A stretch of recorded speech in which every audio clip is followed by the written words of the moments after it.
tema de hoje é arrebatamento.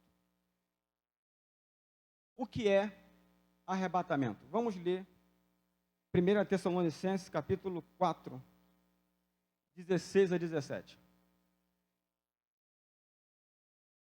Esse é o texto clássico para falar desse assunto.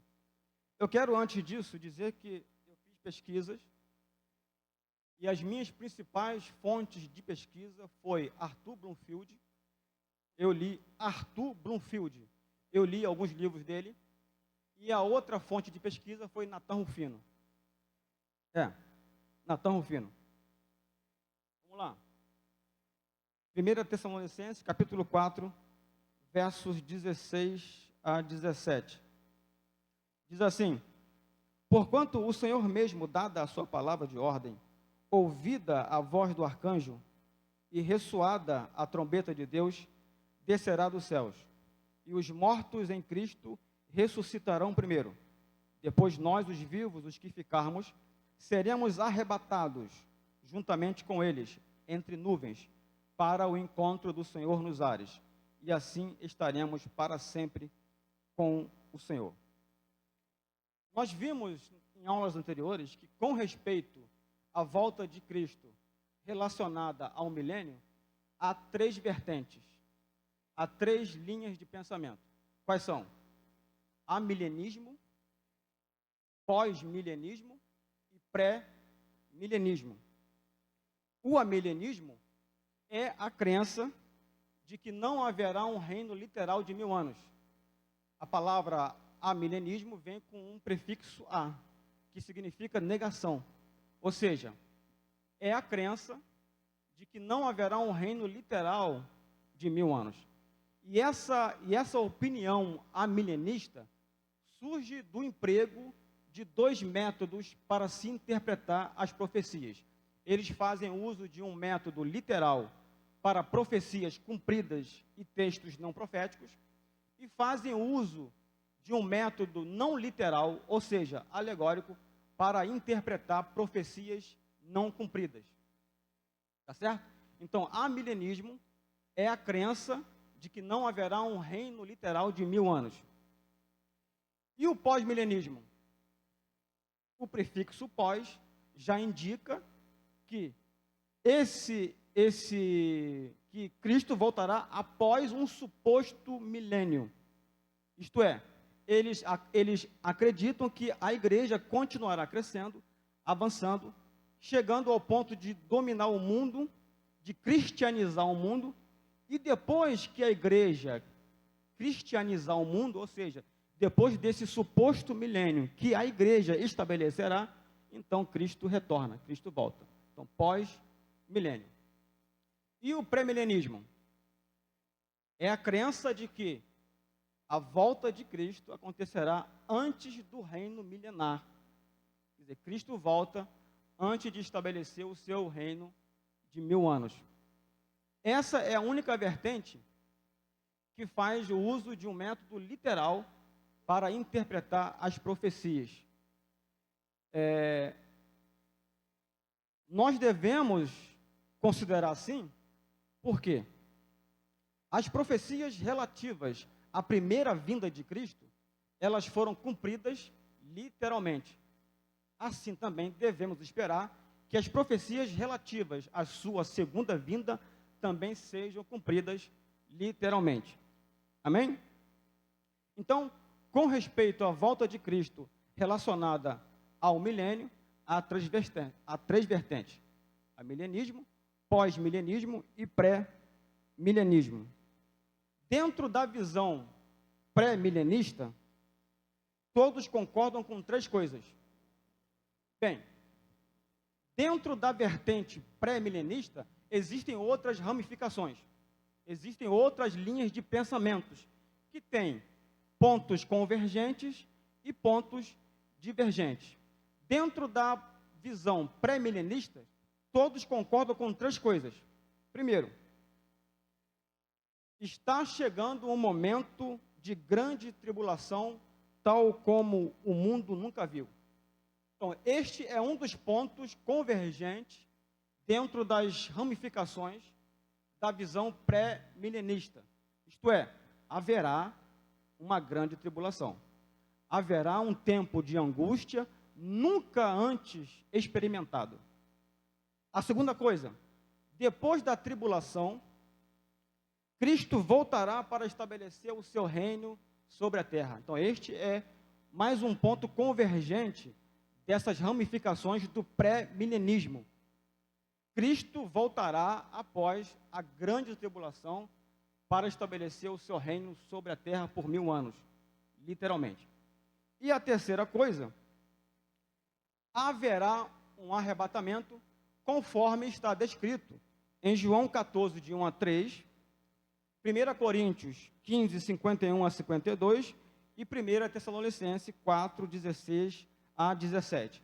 Então, esses são os 3 pontos convergentes das linhas de pensamentos dentro da proposta da visão pré-milenista. Haverá uma grande tribulação, Cristo retornará após a grande tribulação e haverá um arrebatamento. Amém? Então, com base nisso, há 3 teorias sobre o tempo do arrebatamento. Existe a visão pré-tribulacionista, a visão mesotribulacionista e a visão pós-tribulacionista. Ou seja, o que é a visão pré-tribulacionista? O arrebatamento acontecerá antes da grande tribulação. A igreja não estará aqui no período da grande tribulação.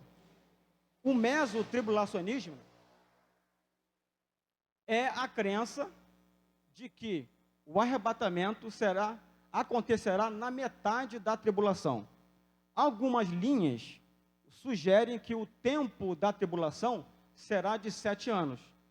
Já existe outra linha que considera que esse tempo seja de 10 anos e meio. Então, na crença mesotribulacionista, a igreja será arrebatada nos 3 anos e meio da grande tribulação. Compreendem? E a visão pós-tribulacionista, isto é, o arrebatamento e a segunda vinda de Cristo em glória, serão eventos quase que simultâneos. A igreja sobe, encontra-se com Cristo nas nuvens e retorna com ele para a terra. Então, o arrebatamento e a segunda vinda acontecem quase que simultaneamente. Isto é, na visão pós-tribulacionista. O arrebatamento da igreja está profundamente relacionado ao dia do Senhor, ou ainda à grande tribulação.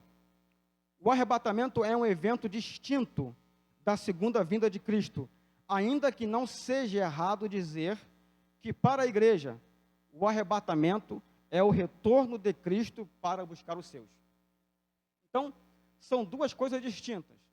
O arrebatamento e a segunda vinda não são duas vindas. Cristo não voltará mais 2 vezes. Ele voltará apenas uma vez. E antes que ele volte, antes da grande tribulação, ele arrebatará a sua igreja. Isto é o que pensa e é também o que eu creio, segundo a visão pré-tribulacionista. Segundo a visão pré-milenista, pré-tribulacionista. Nossos estudos estão sendo baseados nessa visão, na visão pré-milenista, pré-tribulacionista. Amém? Arrebatamento. O que é arrebatamento? Vamos ler novamente o texto básico. Porquanto o Senhor mesmo, dada a sua palavra de ordem, ouvida a voz do arcanjo e ressoada a trombeta de Deus, descerá dos céus. E os mortos em Cristo ressuscitarão primeiro. Depois nós, os vivos, os que ficarmos, seremos arrebatados juntamente com eles entre nuvens, para o encontro do Senhor nos ares. E assim estaremos para sempre com o Senhor. Havia entre os irmãos em Tessalônica uma certa preocupação com respeito aos crentes que haviam morrido. A questão era, o que será dos cristãos que morreram quando o Senhor Jesus Cristo voltar? A preocupação era essa. E Paulo escreve para consolá-los. Isso pode ser visto no verso 18. Consolai-vos, pois, uns aos outros com estas palavras. Então, esse trecho aqui, esse parágrafo, nos traz algumas ideias centrais. A primeira ideia central aqui é que todos os salvos, todos os crentes, todos os salvos, vivos e mortos, estão em Cristo. Correto? A condição básica para sermos ressurretos, para sermos transformados e sermos arrebatados, é estarmos em Cristo. A condição básica para ser arrebatado, a condição básica para ser ressuscitado e transformado é estar em Cristo. Certo? Então, essa preocupação dos irmãos era uma preocupação descabida, porque quem morre já está com Cristo. Verso 13. Não queremos, porém, irmãos, que sejais ignorantes com respeito aos que dormem. Aqui Paulo faz uso de uma expressão suave, de um eufemismo, para se referir aos que morreram. Não queremos, porém, irmãos, que sejais ignorantes com respeito aos que dormem, para não vos entristecerdes como os demais que não têm esperança. Isto é, não devemos nos afligir, não devemos ficar aflitos como os demais que não têm esperança. Então, Paulo aqui faz uma relação entre os que estão em Cristo e os que estão fora. Certo? Os que estão em Cristo, vivos e mortos, estão seguros. Quem morre em Cristo, está com Cristo, já está com Cristo. Certo? E não vai perder os benefícios da segunda vinda. É o que Paulo está querendo dizer aqui. Certo? Verso 14. Pois se cremos que Jesus morreu e ressuscitou, assim também Deus, mediante Jesus, trará em sua companhia os que dormem. Isto é, diferentemente dos que estão fora, aqui parece que Paulo aqui faz uma diferença entre os que estão em Cristo e os que estão fora. Nós que estamos em Cristo, vivos e mortos, temos esperança. E a nossa esperança baseia-se em quê? Verso 14. Pois se cremos que Jesus morreu e ressuscitou, isto é, a nossa esperança tem um fundamento. Baseia-se no fato de que Cristo morreu e ressuscitou dos mortos. Certo? A nossa fé, a nossa crença, a nossa esperança baseia-se nisto, na ressurreição. E ele continua. Pois se cremos que Jesus morreu e ressuscitou, assim também Deus, mediante Jesus, trará em sua companhia os que dormem. Isto é, os que já morreram virão com Cristo na sua segunda vinda. Certo? Então, quer dizer, Paulo está aqui falando da vantagem da morte em Cristo.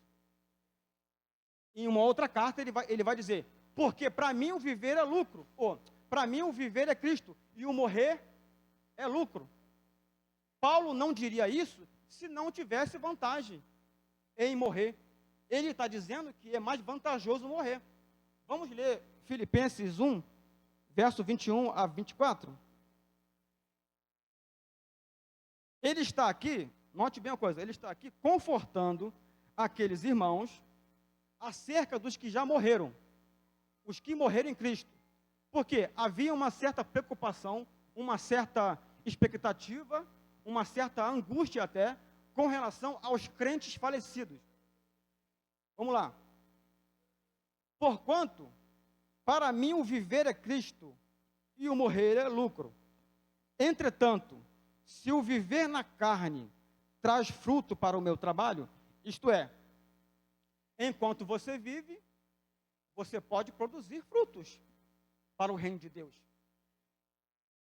Entretanto, se o viver na carne traz fruto para o meu trabalho, já não sei o que hei de escolher. Ora, de um e o outro lado, estou constrangido, tendo o desejo de partir e estar com Cristo, o que é incomparavelmente melhor. Olha o que Paulo diz. Para ele morrer, era melhor do que estar aqui na carne. Certo? Ou seja, não tem essa de um sono da alma, de um estado inconsciente. Você morre e vai estar com Cristo. E Paulo diz que é incomparavelmente melhor. Ora, de um e de outro lado, estou constrangido, tendo o desejo de partir e estar com Cristo, o que é incomparavelmente melhor. Mas, por vossa causa, é mais necessário permanecer na carne. Compreenderam? Quer dizer, Paulo está dizendo, por amor de vocês, eu prefiro ficar aqui, porque aqui eu posso produzir frutos para a eternidade, porque aqui eu posso produzir frutos para o reino de Deus, mas o meu desejo é partir e estar com Cristo, porque é incomparavelmente melhor. Então, os que já morreram estão em Cristo, estão seguros em Cristo. E segundo Paulo, certo? Pois se cremos que Jesus morreu e ressuscitou, assim também Deus, mediante Jesus, trará em sua companhia os que dormem. Ou seja, no arrebatamento, os mortos estarão com Cristo. Certo? Vamos lá. Outro texto. 2 Coríntios 5, 6 a 8. Eu queria um pouco d'água aí. Tem como me arrumar? Um pouco d'água, por favor. 2 Coríntios 5, 6 a 8. Diz assim: temos, portanto, sempre bom ânimo, sabendo que enquanto no corpo estamos ausentes do Senhor, visto que andamos por fé e não pelo que vemos. Entretanto, estamos em plena confiança, preferindo deixar o corpo e habitar com o Senhor. Amém? Enquanto estamos no corpo, disse Paulo, estamos ausentes do Senhor. Por isso, andamos por fé e não pelo que vemos. Certo? Mas o desejo de Paulo era deixar esse corpo e habitar com o Senhor. Então, existe vantagem em morrer em Cristo? Por certo que sim. Isto é, Paulo, quando escreve aos Tessalonicenses, ele escreve para confortá-los acerca dessa preocupação com respeito aos crentes falecidos. Porque havia essa preocupação. O que será deles quando o Senhor voltar? E aí Paulo escreve, eles já estão com Cristo. Verso 15. Ora, ainda vos declaramos por palavra do Senhor isto, nós os vivos, os que ficarmos até a vinda do Senhor, de modo algum precederemos os que dormem. A volta de Cristo, 1 Tessalonicenses 4, 15. A volta de Cristo era um evento esperado para aquele tempo. Eles viviam na iminência da volta de Cristo. E aqui Paulo está dizendo que os vivos não precederão os que dormem. Por que é que Paulo está dizendo isso? Por que que os vivos não precederão os que dormem? Ele já disse antes. Porque Deus, em sua companhia, trará os que dormem. Primeiro, os mortos serão ressuscitados. Depois, os vivos serão transformados. E aqui Paulo usa um termo. Ora, ainda vos declaramos por palavra do Senhor. Paulo aqui ele fala de modo claro, de modo objetivo desse assunto, como nenhum outro. Ora, ainda vos declaramos por palavra do Senhor. Ele não recebeu isso de A ou B. Ele não está aqui citando o Velho Testamento. Ele está trazendo uma revelação. Certo? O ministério de Paulo foi um ministério especial. O Senhor apareceu para ele na sua conversão e depois várias vezes. Boa parte do que Paulo pregava, boa parte do que Paulo escreveu foi por revelação. Ele recebia revelações do próprio Cristo. Vamos ler Gálatas 1, 11, 12.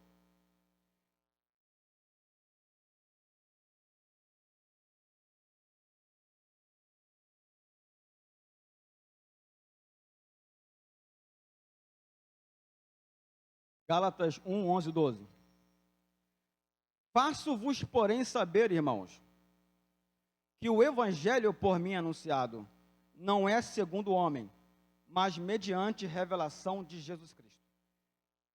Então, boa parte do que ele escreveu, e ele escreveu 13 epístolas, e há até uma suposição que ele tenha escrito 14 epístolas, isso ainda não é certo, porque alguns atribuem também Hebreus a Paulo. Então, ele escreveu, oficialmente, 13 epístolas. E boa parte do que ele escreveu foi por revelação. Porque Cristo apareceu para ele várias vezes, trazendo-lhe revelações. Vamos também ler outro texto que fala da sua chamada. Atos 26, 14 a 16.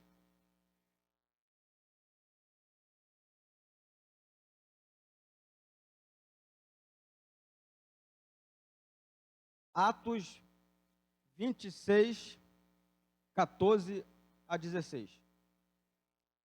Diz assim: E caindo todos nós por terra, ouvi uma voz que me falava em língua hebraica: Saulo, Saulo, por que me persegues? Dura coisa é recalcitrares contra os aguilhões. Então eu perguntei: Quem és tu, Senhor? Ao que o Senhor respondeu: Eu sou Jesus, a quem tu persegues. Mas levanta-te e firma-te sobre os teus pés, porque por isto te apareci, para te constituir ministro e testemunha, tanto das coisas em que me viste, como daquelas pelas quais te aparecerei ainda. Observe que Paulo teve um ministério especial. Ele não só teve esse encontro com Cristo aqui, ele teve várias aparições em que Cristo deu a ele revelações. E sobre esse assunto da sua segunda vinda, Paulo fala com muita propriedade, de modo objetivo, como nenhum outro falou. Aqui ele usa essa expressão: ora, ainda vos declaramos por palavra do Senhor. Mas Paulo, ele vai fazer uso também desse termo em outras cartas. Ele vai falar desse assunto com outro termo. Ele fala de mistério. Isso pode ser visto em 1 Coríntios 15, 51 a 52. Ele diz assim: Eis que vos digo um mistério. Ele usou esse termo em algumas situações, para falar de algumas coisas, certo? Nas suas cartas, ele usa essa palavra mistério. Eis que vos digo um mistério: nem todos dormiremos. Isto é, nem todos passarão pela morte, mas seremos todos transformados. Num momento, num abrir e fechar de olhos, ao ressoar da última trombeta, a trombeta soará, os mortos ressuscitarão incorruptíveis, e nós seremos transformados. Amém? E a partir do verso 16 de 1 Tessalonicenses 4, ele vai falar desse evento. Porquanto o Senhor mesmo, dada a sua palavra de ordem, ouvida a voz do arcanjo e ressoada a trombeta de Deus, descerá dos céus, e os mortos em Cristo ressuscitarão primeiro. Depois, nós, os vivos, os que ficarmos, seremos arrebatados juntamente com eles, entre nuvens, para o encontro do Senhor nos ares. E assim estaremos para sempre com o Senhor. Observe que está em linha com o que Paulo escreve aos Coríntios. Eis que vos digo um mistério, nem todos dormiremos, mas transformados seremos todos, em um momento, num abrir e fechar de olhos, ao ressoar da última trombeta. Os mortos em Cristo ressuscitarão, e nós, os vivos, seremos transformados. Amém? E este evento especial, de que Paulo trata aqui, nas suas cartas, será precedido por o toque de uma trombeta, a trombeta de Deus. Amém? A trombeta de Deus pré-anunciará esse evento específico, que acontecerá antes da segunda vinda de Cristo. É um evento distinto da sua segunda vinda. Observe que Paulo, para tratar disso, ele usa a palavra mistério. A palavra mistério era usada para falar de coisas escondidas, ocultas, que não tinham sido reveladas. Certo? Esse assunto era desconhecido do Velho Testamento. E Paulo recebeu essa revelação do Senhor. Certo? Acerca dos tempos futuros, acerca do que vai acontecer. Arrebatamento. O que é? Observe que ele faz uso da palavra arrebatados, que vem do grego arpazo. A palavra arrebatados aqui nesse texto vem do termo grego arpazo. A palavra arrebatamento no meio cristão, em especial entre os evangélicos, acabou sendo um termo técnico, um termo teológico relacionado à volta de Cristo. Mas a palavra arrebatar, aparece em vários textos, sem estarem especificamente vinculados à escatologia. A palavra arrebatado não é um termo técnico apenas, certo? Aqui Paulo faz uso desse termo, arrebatado, arpazo, para falar da volta de Cristo, para falar desse evento glorioso. Mas a palavra arpazo, que aparece em vários textos, não tem propriamente, não está especificamente vinculados à escatologia. Por exemplo, vamos ler João 10, 12.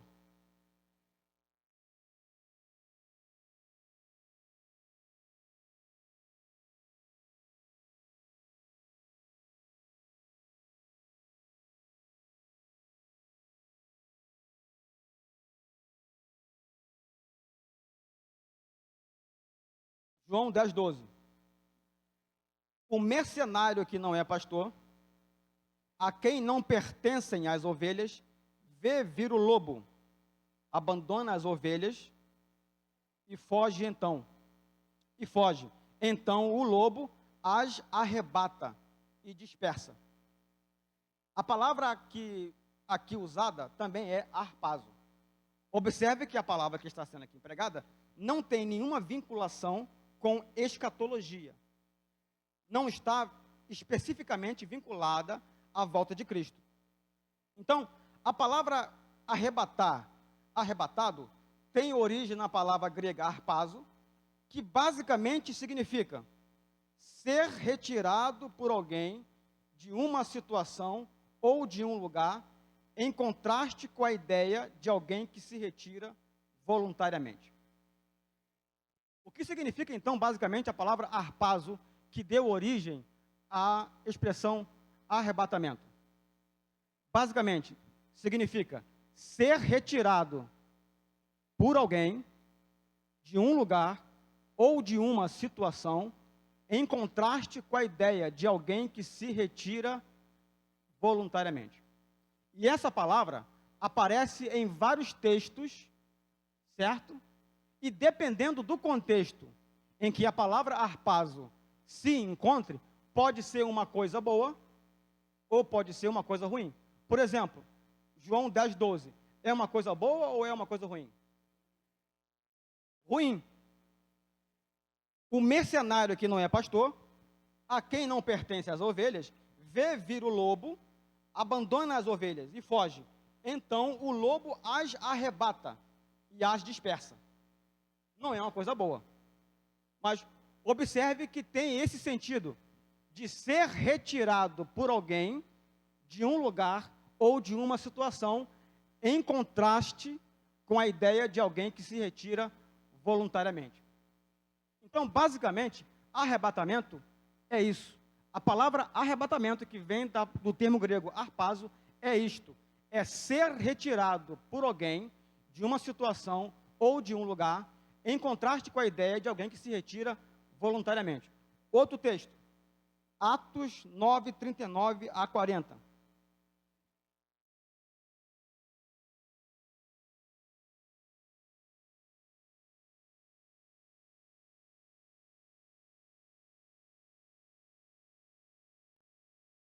Quando saíram da água, o Espírito do Senhor arrebatou a Filipe, não o vendo mais o eunuco, e este foi seguindo o seu caminho, cheio de júbilo, mas Filipe veio a achar-se em Azoto.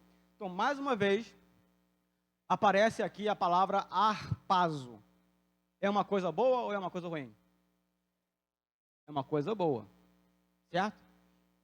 Com o mesmo sentido, ser retirado por alguém de uma situação ou de um lugar. E dependendo do contexto em que a palavra harpazo apareça, pode ser uma coisa positiva ou uma coisa negativa. Então, o que é arrebatamento basicamente? Ser retirado por alguém de uma situação ou de um lugar, em contraste com a ideia de alguém que se retira voluntariamente. É uma intervenção para retirar alguma coisa ou alguém, podendo ser uma coisa positiva ou uma coisa negativa. Então, o termo arrebatamento não é um termo técnico, vinculado apenas à volta de Cristo. É um termo que aparece em vários textos. Vai depender do contexto em que ela apareça. Mas nesse texto aqui de Paulo, aos Tessalonicenses, Paulo emprega esse termo com respeito à volta de Cristo, com respeito ao rapto da igreja. A palavra arrebatar significa, então, raptar, arrancar, tirar à força, levar de repente, transladar. Isso demonstra que a igreja será tirada de um modo singular, rápido e inesperado. O arrebatamento é a bem-aventurada esperança da igreja, aguardada com ansiedade e expectativa. Amém? À luz de muitos textos, os quais dão respaldo à visão pré-tribulacionista, o arrebatamento é o retorno de Cristo para raptar, retirar os salvos da terra antes da grande tribulação. Então, dentro da linha pré-milenista, pré-tribulacionista, o arrebatamento é o retorno de Cristo para raptar, retirar os salvos da terra antes da grande tribulação. E eu trouxe alguns textos que dão respaldo a essa crença. Vamos ler Apocalipse 3:10.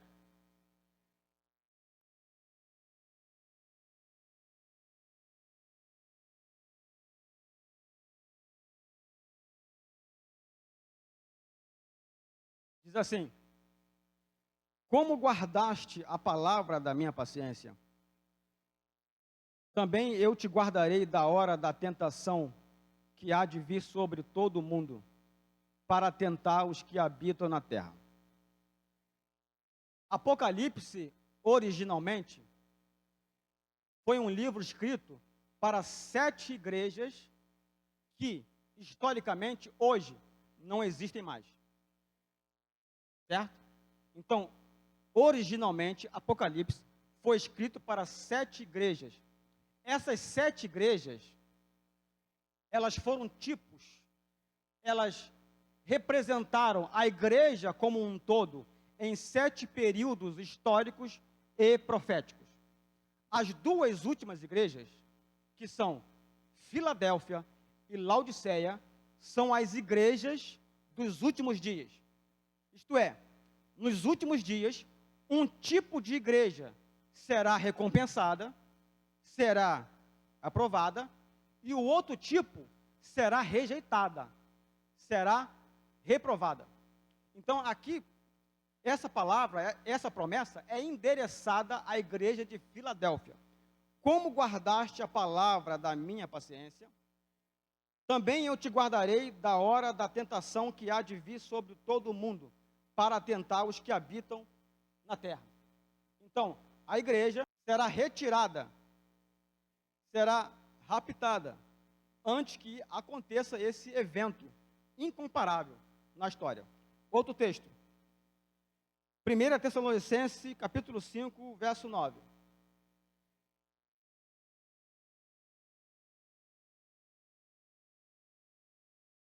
Primeira Tessalonicenses 5:9.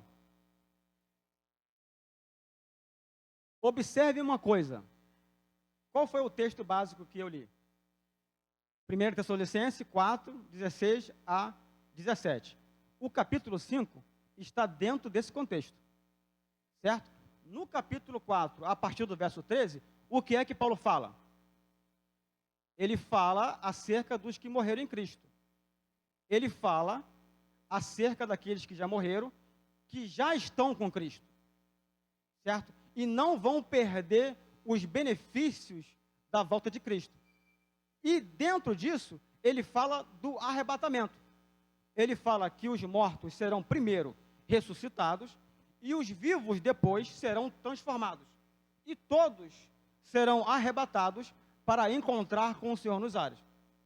E no capítulo 5, ele começa a falar do dia do Senhor, certo? Ele começa a falar do dia do Senhor e chega no verso 9. Porque Deus não nos destinou para a ira, mas para recebermos a salvação por meio de nosso Senhor Jesus Cristo. Esse versículo está dentro do contexto em que Paulo fala do arrebatamento e da grande tribulação. Para ficar mais claro, eu gostaria de ler ele todo. Eu vou ler do capítulo 4, verso 13, até o capítulo 5, verso 9. Amém? Eu vou situar o capítulo 5, verso 9, dentro do que Paulo fala, certo? Sobre o arrebatamento e a grande tribulação, o dia do Senhor. Não queremos, porém, irmãos, que sejais ignorantes com respeito aos que dormem, para não vos entristecerdes como os demais que não têm esperança. Pois se cremos que Jesus morreu e ressuscitou, assim também Deus, mediante Jesus, trará em sua companhia os que dormem. Ora, ainda vos declaramos por palavra do Senhor, isto, nós os vivos, os que ficarmos até a vinda do Senhor, de modo algum precederemos os que dormem. Porquanto o Senhor mesmo, dada a sua palavra de ordem, ouvida a voz de arcanjo e ressoada a trombeta de Deus, descerá dos céus.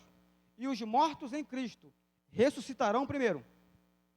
Depois nós, os vivos, os que ficarmos, seremos arrebatados, juntamente com eles, entre nuvens, para o encontro do Senhor nos ares. E assim estaremos para sempre com o Senhor. Consolai-vos, pois, uns aos outros com estas palavras. Irmãos, relativamente aos tempos e às épocas, não há necessidade de que eu vos escreva, pois vós mesmos estáis inteirados com precisão de que o dia do Senhor vem como ladrão de noite. Quando andarem dizendo paz e segurança, eis que lhes sobrevirá repentina destruição, como vem as dores de parto a que está para dar à luz, e de nenhum modo escaparão. Mas vós, irmãos, não estáis em trevas, para que esse dia, como ladrão, vos apanhe de surpresa. Porquanto vós todos sois filhos da luz e filhos do dia. Nós não somos da noite nem das trevas. Assim, pois, não durmamos como os demais, pelo contrário, vigiemos e sejamos sóbrios. Ora, os que dormem, dormem de noite, e os que se embriagam, é de noite que se embriagam. Nós, porém, que somos do dia, sejamos sóbrios, revestindo-nos da couraça da fé e do amor, e tomando como capacete a esperança da salvação, porque Deus não nos destinou para a ira, mas para alcançar a salvação mediante nosso Senhor Jesus Cristo. Observe que no contexto em que Paulo fala do arrebatamento, ele passa a falar depois sobre o dia do Senhor. E ele diz: quando andarem dizendo, Paulo nesse trecho, nesse parágrafo, parece que ele faz uma relação entre os que estão fora, os que estão sem Cristo e os que estão em Cristo. Quando ele fala assim, quando andarem dizendo, quando eles andarem dizendo, quem são eles? Os que estão fora, os que não têm esperança. Quando eles andarem dizendo, paz e segurança, eis que lhes sobrevirá. Sobrevirá quem? Aos crentes, aos que estão dentro ou aos que estão fora? Aos que estão fora. Eis que lhes sobrevirá, sobrevirá a eles, não a nós, repentina destruição. Repentina destruição é mais uma designação de Paulo para o dia do Senhor. O dia do Senhor será como repentina destruição para quem? Para nós ou para eles? Para eles. Certo? E no verso 9, Paulo fala, porque Deus não nos destinou para a ira. Isto é, a igreja não está designada para o dia do Senhor. Isto é, a igreja não está designada para experimentar a grande tribulação. Amém? Compreenderam? A igreja não está designada a participar do dia do Senhor, a qual Paulo se refere como repentina destruição, para aqueles que estão fora, não para aqueles que estão em Cristo Jesus. Outro texto.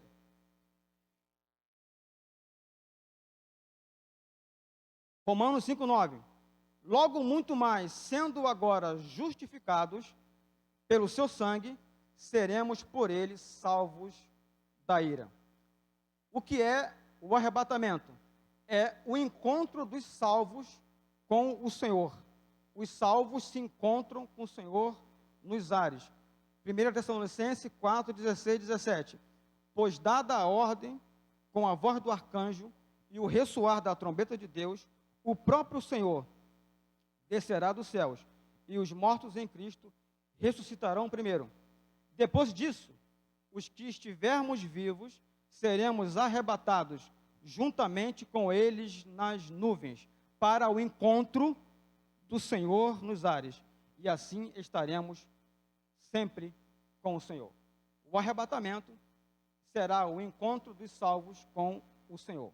O arrebatamento será instantâneo e secreto e tem como propósito revestir os salvos com a imortalidade. Um dos propósitos do arrebatamento, além de salvar a igreja, além de retirar a igreja da terra antes do dia do Senhor, será para revestir os salvos. 1 Coríntios 15, 50 a 54. William, você me dá mais 10 minutos ou não? Pode ser?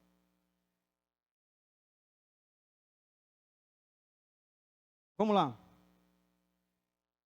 1 Coríntios 15, 50 a 54. Mas digo isto, irmãos, que carne e sangue não podem herdar o reino de Deus. Paulo faz uso desse termo, carne e sangue. O que significa a expressão carne e sangue? Esse termo, carne e sangue, é um termo que Paulo usa para designar o homem, o ser humano, na sua condição natural. Certo? Isto é, na sua condição de mortalidade. E nós estamos dentro disso. Ou seja, nós não estamos agora adaptados à realidade celestial. Carne e sangue não podem herdar o reino de Deus. Por isso, teremos que ser transformados. Mas digo isto, irmãos, que carne e sangue não podem herdar o reino de Deus. Nem a corrupção herda a incorrupção. Eis aqui vos digo um mistério. Nem todos dormiremos, mas todos seremos transformados. No momento, em um abrir e fechar de olhos, ao som da última trombeta. Porque a trombeta soará, e os mortos serão ressuscitados incorruptíveis, e nós seremos transformados. Porque é necessário que isto o quê? Carne e sangue. Certo? Porque é necessário que isto, carne e sangue, porque é necessário que isto, que é corruptível, certo? Se revista da incorruptibilidade, e que isto, que é mortal, se revista da imortalidade. Um dos propósitos do arrebatamento será revestir os santos com a imortalidade. Mas quando isto, que é corruptível, quando será isso? Mas quando isto, que é corruptível, se revestir da incorruptibilidade, e isto que é mortal, se revestir da imortalidade, então se cumprirá a palavra que está escrito: tragada foi a morte na vitória. Quando é que essa palavra será cumprida? Tragada foi a morte na vitória. Simples. Quando isto que é mortal, se revestir da imortalidade. Quando será isso? No arrebatamento. Então, um dos propósitos do arrebatamento, além de retirar a igreja da grande tribulação, é revestir os salvos com a imortalidade. O que é o arrebatamento? O noivo vem buscar a sua noiva. Isto é, a igreja vai para o céu.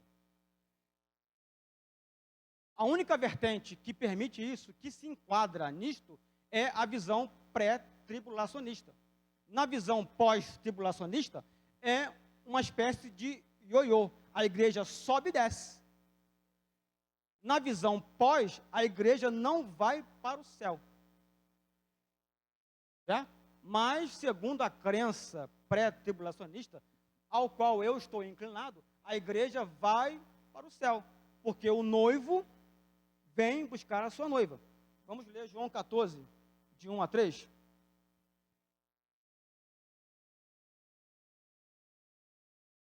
Observe que nesse texto de João 14, Cristo estava no seu último dia na terra. Aquele dia era Páscoa, ao pôr do sol já era a Páscoa. E ele celebrou a ceia com os seus discípulos. Amém? E horas depois, ele seria morto. Vamos lá. Não se turbe o vosso coração. Credes em Deus, credes também em mim. Na casa de meu pai há muitas moradas. Se assim não fora, eu vou-lo teria dito. Pois vou preparar-vos lugar. Lugar aonde? Pois vou preparar-vos lugar. Lugar aonde? Na casa de meu pai. Pois vou preparar-vos lugar. Voltarei e vos receberei para mim mesmo, para que onde eu estou, estejais vós também. Ele estava no seu último dia, e a partir da ceia, ele começa a dar orientações, ele começa a dar instruções para os seus discípulos, e ele fala da sua partida. É por isso que eles ficaram turbados.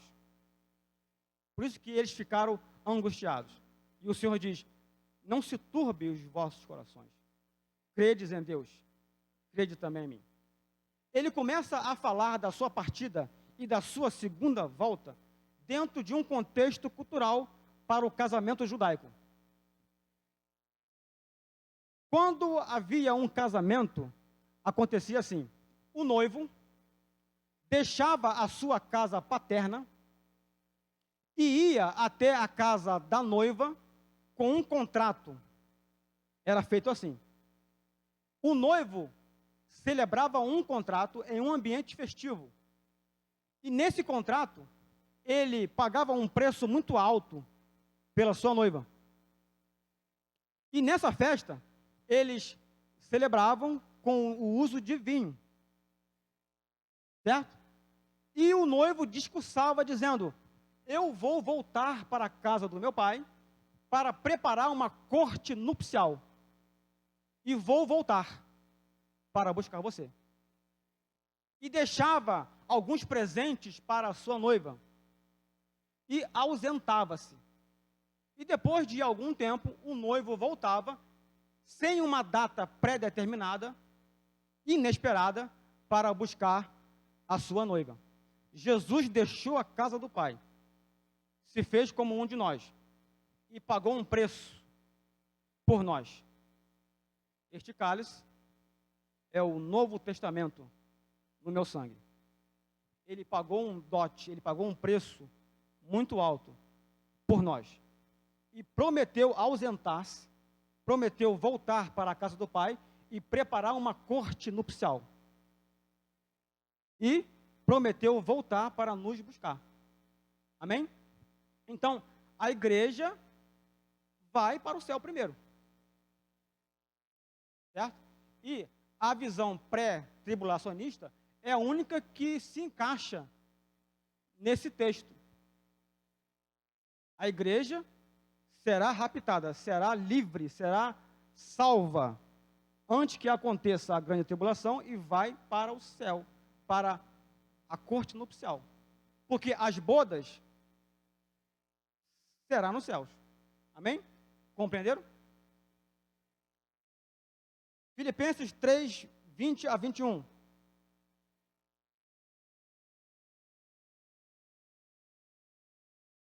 Pois a nossa pátria está nos céus, de onde também aguardamos o Salvador, o Senhor Jesus Cristo, o qual transformará o nosso corpo de humilhação para ser igual ao corpo da sua glória, segundo a eficácia do poder que ele tem de até subordinar a si todas as coisas.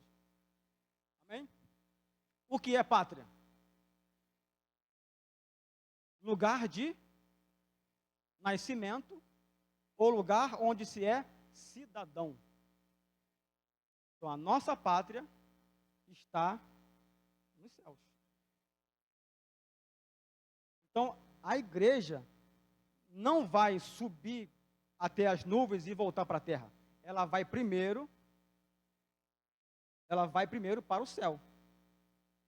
Depois da grande tribulação é que ela retorna com Cristo para a terra.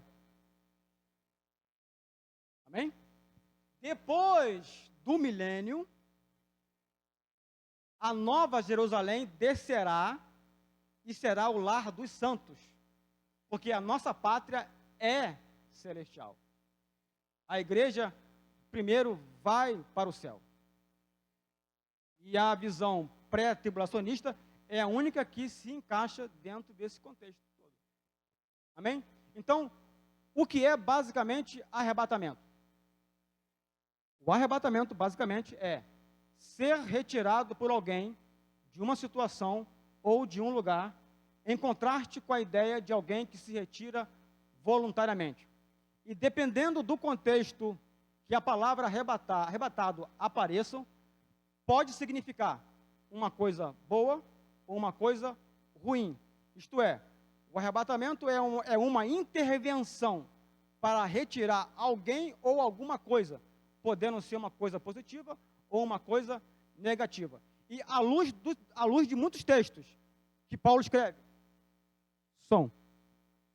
à luz de muitos textos que Paulo escreve e outros textos correlatos, nós temos bases suficientes para crer que a visão pré-tribulacionista é a mais apropriada.